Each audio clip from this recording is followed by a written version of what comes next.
സാക്ഷാൽ ദൈവം മൂവരുമെന്ന മതോമായുടെ സുഹൃതത്താൽ സൂക്ഷ്മമതായി ചരിതം പാടുവതിനടിയനു തുണയരുണമേ. അരുൾമാർഗത്തിൻ ഗുരുവരനാകിന മമനാമകനാം മർത്തോമാ പെരുമാൾ ചോഴൻ രാളായുള്ളു രാമാനോടു സഹിതം കൂടി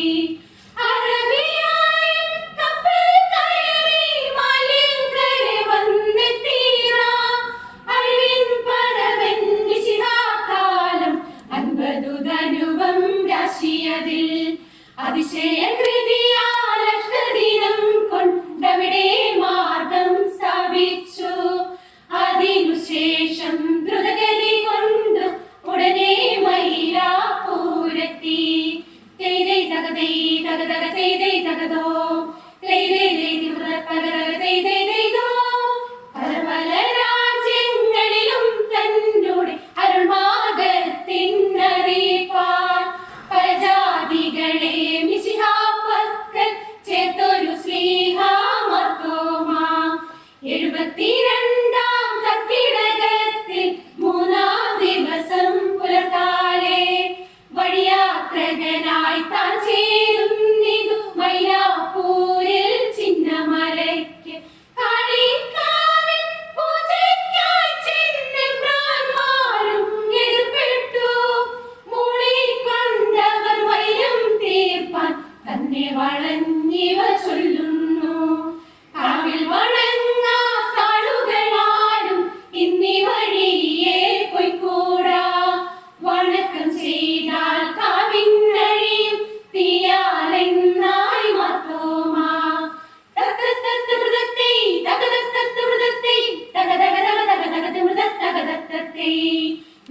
നിറഞ്ഞൊരു വചനത്തിൻ്റെ കാണണമെന്നായം പ്രാന്മാർ വന്ദന വലിയൊരു കാളിക്കാവിൽ റുഷ്മ ചെയ്തു മർത്തോമാ. തേനായെ പോൽ കാളിയുമോടി കാവും വെന്തിതു തീയാലെ. തേനായ്ക്കൾ പോൽ മതവെറിയോടെ എമ്പ്രാന്മാരായവരെല്ലാം മർത്തോമായോടവർ ചെയ്തു. വലിയൊരു ശൂലമെടുത്തൊരു ക്രൂരൻ ബലമായി നെഞ്ചിൽ സിഹായെ കുത്തിക്കൊണ്ടവരോടിയൊളിച്ചു എമ്പ്രാന്മാരായവരെല്ലാം. മർത്തോമാ കടലോര കാട്ടിൽ കല്ലിൽ വീണു പ്രാർത്ഥിച്ചു. തൈതൈ തകതൈ തകതക തൈതൈ തകതോ തൈതൈ തൈതി മൃതത്തകതക തൈതൈ തൈതോ. അറുതലിനായി തെരതിലേക്ക് ഒരുവതിനായി തുനിയുമ്പോൾ അറുതൽ വേണ്ട ഭാഗ്യമടുത്തു എന്നായുടനെ മർത്തോമാ. വെളിവാൽ ചൂഴും പിടികനായി തന്നെ കണ്ടൊരു കൂട്ടങ്ങൾ തെളിവാത്തക്ക വിധത്തിനാദരമെല്ലാം മരുളി മർത്തോമാ. 3.5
മൃതത്തെയ്തകത്തെയ്തെയ്തെയ്തോ